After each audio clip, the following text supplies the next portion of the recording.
দর্শক, আপনাদের সবাইকে আমন্ত্রণ জানাচ্ছি আজকের বাংলা লিংক ডিজিটাল ওয়ার্ল্ডে। ডিজিটাল প্রযুক্তি নিয়ে আমাদের এই অনুষ্ঠান আপনাদের কাছে পৌঁছে দেবে নতুন নতুন তথ্য এবং সম্ভাবনার খবর। আজকের অনুষ্ঠান শুরু করবার আগে চলুন জেনে নিই কী থাকছে আজকের অনুষ্ঠানে। মূল প্রতিবেদনের বিষয় হিসেবে থাকছে কপিরাইট ও ইন্টেলেকচুয়াল প্রপার্টিজ, যাকে আমরা এক অর্থে বলতে পারি মেধাস্বত্ব। টেক গল্পে থাকছে Bangladesh association of software and information সার্ভিসের সভাপতি হাবিবুল্লাহ নিয়ামুল করিমের সাথে আলাপচারিতা। আর থাকছে টেক নিউজ, টেক টিপস এবং আপনাদের প্রিয় সেগমেন্ট কুইজ, যাতে অংশ নিয়ে আপনারা পেতে পারেন আকর্ষণীয় পুরস্কার।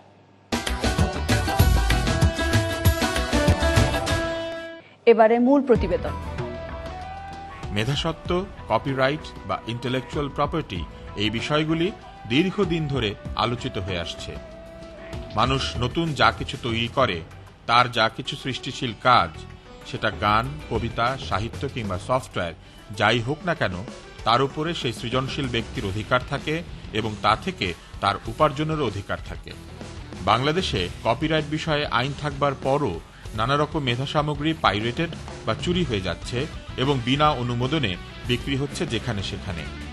বাংলাদেশে 2000 সালে কপিরাইট আইন নামে একটি আইন পাশ করা হয়। এই আইনটির মুখ্য উদ্দেশ্য ছিল কম্পিউটার নির্মাতা, সফটওয়্যার বিক্রেতা এবং লেখক, বুদ্ধিজীবী, আর্টিস্ট, শিল্পী এদের মেধাস্বত্বটি সংরক্ষণ করা। এই আইনের বিধানাবলী যদি কেউ লঙ্ঘন করে তাহলে সেক্ষেত্রে এটি শাস্তির বিধান রয়েছে। শাস্তিটি হচ্ছে 4 বছরের সর্বোচ্চ সশ্রম কারাদণ্ড, সাথে 2 লাখ টাকা জরিমানা। তারপরেও আমি একটি কথা বলতে চাই, জনসচেতনতাই পারে নকল মুক্ত এবং শিল্পীদের মেধাস্বত্বটি রক্ষা করতে। সেই জন্য আমি সকলকে সচেতন হতেই বলবো। কিছু অসাধু ব্যক্তি দামি পাঠ্যপুস্তক সহ নানা রকমের সৃজনশীল বই ফটোকপি করে বিক্রি করছে। ভালো ছায়াছবি কিংবা গান অহরহ কপি হয়ে সস্তায় বিপণন হচ্ছে দেদার। বিশ্ববিদ্যালয়ে পড়ালেখা করতে গিয়ে অনেক বড় বড় রাইটারের বই পড়তে হয়। তো বড় বড় রাইটারের বইগুলো যখন আমরা একটি লাইব্রেরিতে কিনতে যাই, তখন যাই দেখি যে আসলে তার অরিজিনাল বইটির দাম হচ্ছে প্রায় 1000 টাকা কিংবা 1000 টাকার উপরে। সেক্ষেত্রে যখন আবার পাইরেটেড যে বইয়ের কপি রয়েছে সেটি বের করে দেওয়া হচ্ছে, সেটির দাম 200 থেকে 250 টাকা এর ভিতরে। কারণ বইয়ের ভিতরকার লেখা কোনো পরিবর্তন হয় না। এই বিষয়ে বিক্রেতাদেরও রয়েছে নিজস্ব মত। যে বইটার গায়ে লেখা আছে 200 টাকা, আমরা বেশি মনে করেন 50 টাকা, 60 টাকা।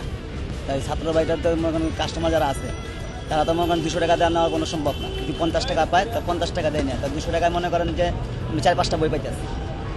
এই আমরা মনে করেন বাজার থেকে, বাংলা বাজার থেকে কিনে আনি, এখানে বিক্রি করি, কি ফেরিয়ালার থেকে কিনে আনি। যারা গান করেন কিংবা কবিতা লেখেন তাদের কথা কিন্তু ভিন্ন। সম্প্রতি একটি তথ্যে প্রকাশিত যে আমাদের বাংলাদেশ হচ্ছে পাইরেসিতে 4র্থ স্থান অধিকার করেছে। তো এটা আমাদের জন্য খুব গর্বের বিষয় বলে মনে হয় না। এটা সত্যি কথা বলতে আমাদের জন্য খুবই লজ্জাজনক এবং অস্বস্তিকর একটি কথা। তো আমরা প্রতিটা ক্ষেত্রেই পাইরেসির শিকার হচ্ছি, সেটি মিউজিকে বলুন, সেটি সাহিত্যে বলুন, সে যে কোনো শিল্প মাধ্যমে বলুন, আমরা নানাবিধভাবে পাইরেসির শিকার।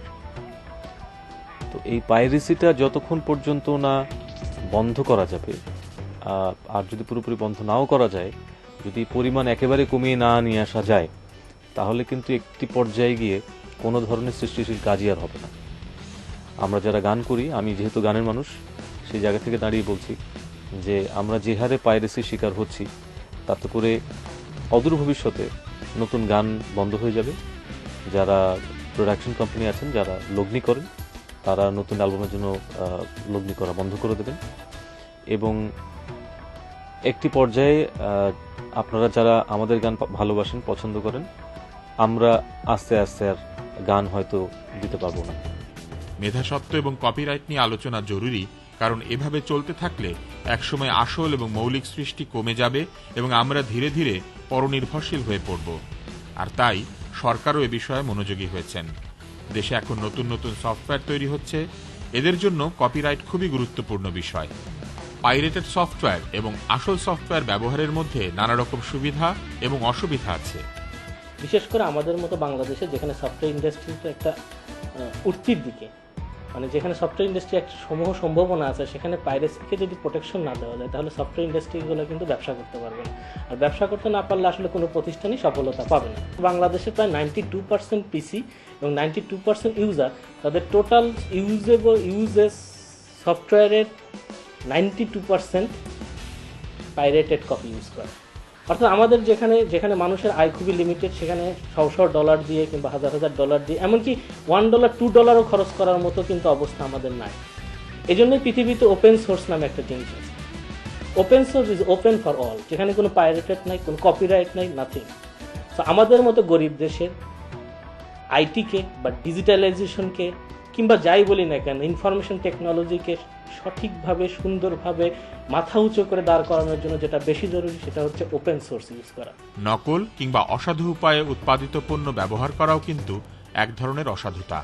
আর তাই আমাদের উচিত সৃজনশীলতাকে পৃষ্ঠপোষকতা করা এবং সৃজনশীল কাজে পাশে এসে দাঁড়ানো। এবার টেক গল্প।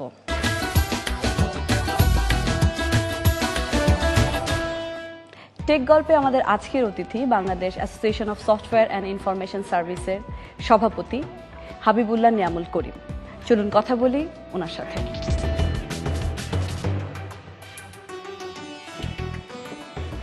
আপনাকে স্বাগতম আজকের অনুষ্ঠানে। ধন্যবাদ। বাংলাদেশে কি ধরনের সফটওয়্যার প্রস্তুত হচ্ছে? বাংলাদেশে সব ধরনের সফটওয়্যারই হচ্ছে, যে আমাদের এন্টারপ্রাইজ অ্যাপ্লিকেশন থেকে আরম্ভ করে এডুকেশনাল সফটওয়্যার বা ছোটোখাটো গেম সফটওয়্যার বা এন্টারটেনমেন্ট সফটওয়্যার, এই সব ধরনের সফটওয়্যারই হচ্ছে। আবার বিদেশে রপ্তানির জন্য software services, software support services বা গ্রাফিক ডিজাইন সার্ভিসেস, এই মোটামুটি the full spectrum of the software and IT enable services যেটা আমরা বুঝে থাকি তা পুরোটাই বাংলাদেশে হয়ে থাকে। তবে ভলিউম এখনো অন্যান্য দেশের মতো অত বড় নয়। বিদেশে রপ্তানি করার কথা বলছিলেন, তো একটা সময় শোনা গিয়েছিল যে বাংলাদেশের তৈরি সফটওয়্যার গার্মেন্টস বা যে কোনো হিমায়িত পণ্যের মতো বৈদেশিক মুদ্রা অর্জন করতে পারবে। তো এখন এই সময়ের প্রেক্ষিতে এটা কতটুকু স্বপ্ন আর কতটুকু বাস্তব? না, এটা অবশ্যই বাস্তব। তবে যেটা হচ্ছে যে আমাদের প্রত্যাশা অনুযায়ী এই শিল্পের প্রসার তেমন ঘটেনি। তবে এই বেসিসের ফরমেশন যখন শুরু হয়েছিল 1997 সালের শেষ দিকে, তখন এই সফটওয়্যার এবং আইটি এনেবল সার্ভিসেসের রপ্তানি ছিল মূলত শূন্যের কোঠায় এবং স্থানীয় বাজারও ছিল 100 কোটি টাকার নিচে। সেই পর্যায় থেকে এখন আমরা যেখানে এসে পৌঁছেছি সেখানে আমাদের পুরো বাজারটা প্রায় 1000 কোটি টাকার এবং তার মধ্যে রপ্তানি হয় প্রায় 250 কোটি টাকা। $33 মিলিয়ন রপ্তানি হয়েছিল 2008-09 অর্থ বছরে। সুতরাং এটা খুব খারাপ বলবো না আমি, তবে আমাদের ইন্ডাস্ট্রির আমরা যারা আছে আমাদের প্রত্যাশা ছিল অনেক বেশি। মূলত যে 4টি কারণে আমরা পিছিয়ে আছি তার প্রথম প্রধান কারণ হচ্ছে আমাদের দেশের প্রতিবন্ধকতার কথাও একটু জানতে চাচ্ছিলাম। যে সেটা হচ্ছে যে আমাদের যে ইনফ্রাস্ট্রাকচারের দুর্বলতা, আমাদের যে ভৌত অবকাঠামোর মূলত বিদ্যুৎ ব্যবস্থার যে দুর্বলতা এবং দ্বিতীয় হচ্ছে আমাদের ইন্টারনেট ব্যবস্থার যে দুর্বলতা, এটা বহু বছর আমাদেরকে এই বাজার সম্প্রসারণের পথে একটা বড় বাধা হয়েছিল। এখনো আমরা জানি যে বিদ্যুৎ ব্যবস্থার দুর্বলতা খুবই প্রকট। সেই কারণে যেটা আমরা গত 10-15 বছর ধরে বলে আসছি সরকারকে, যে সারা দেশের বিদ্যুৎ ব্যবস্থার সমাধান রাতারাতি দেওয়া সম্ভবপর নয়, কিন্তু এই আমাদের এই সফটওয়্যার শিল্পের জন্য এটার একটা সমাধান আছে, যেটা পৃথিবীর অন্যান্য বহু দেশে এটা প্র্যাকটিসড। সেটা হচ্ছে যে কিছু কিছু ছোট জায়গায় আমরা এরকম নিরবিচ্ছিন্ন বিদ্যুৎ এবং নিরবিচ্ছিন্ন ইন্টারনেট সুবিধা প্রদান করতে পারি। এগুলোকে সাধারণত আইটি পার্ক বা সফটওয়্যার ভিলেজ এইসব নাম দিয়ে করা হয়। তো এই ব্যবস্থা কিন্তু ভারতে, পাকিস্তানে, শ্রীলঙ্কায়, ভিয়েতনামে সব জায়গাতেই খুব সফলভাবে এই ব্যবস্থাটা প্রয়োগ হয়েছে। বাংলাদেশেও কিন্তু আমরা শুরু করি 98-99 সাল থেকেই আমাদের কালিয়াকৈরে হাইটেক পার্কের জন্য জায়গা বরাদ্দ হয়েছে, মহাখালীতে সফটওয়্যার ভিলেজের জন্য জায়গা বরাদ্দ হয়েছে 99-এ, কিন্তু আনফর্চুনেটলি এই দুটোর কোনোটাই আমরা বাস্তবে রূপদান করতে পারিনি। আরেকটা তো মনে হয় ভয়ের বিষয় আছে, সেটা হচ্ছে পাইরেসি। মানে এইখানে মানে আপনারা কতটুকু নিরাপদ মনে করেন এই সফটওয়্যার তৈরি করার সময়? এখানে প্রথমে বলে রাখি যে আমরা যখন বেসিস শুরু করি 1997 সালে তখন কিন্তু আইনি কোনো প্রোটেকশন ছিল না সফটওয়্যারের। আমাদের যে কপিরাইট আইন ছিল সেটাতেও software copyright was not recognised in law. কিন্তু এখন বাংলাদেশের আইনে সেটা আমরা তখন এটা ইনিশিয়েটিভ নিয়ে 2000 সালের জুলাই মাসে ইনফ্যাক্ট কপিরাইট অ্যামেন্ডমেন্ট অ্যাক্ট করা হয়, যার মাধ্যমে সফটওয়্যারকেও রেকগনাইজ করা হয়েছে বা any intellectual property in the electronic medium তাকে রেকগনাইজ করা হয়েছে। কিন্তু তারপরও কিন্তু পাইরেসি ইজ র্যাম্পেন্ট, প্রচুর পাইরেসি হয়।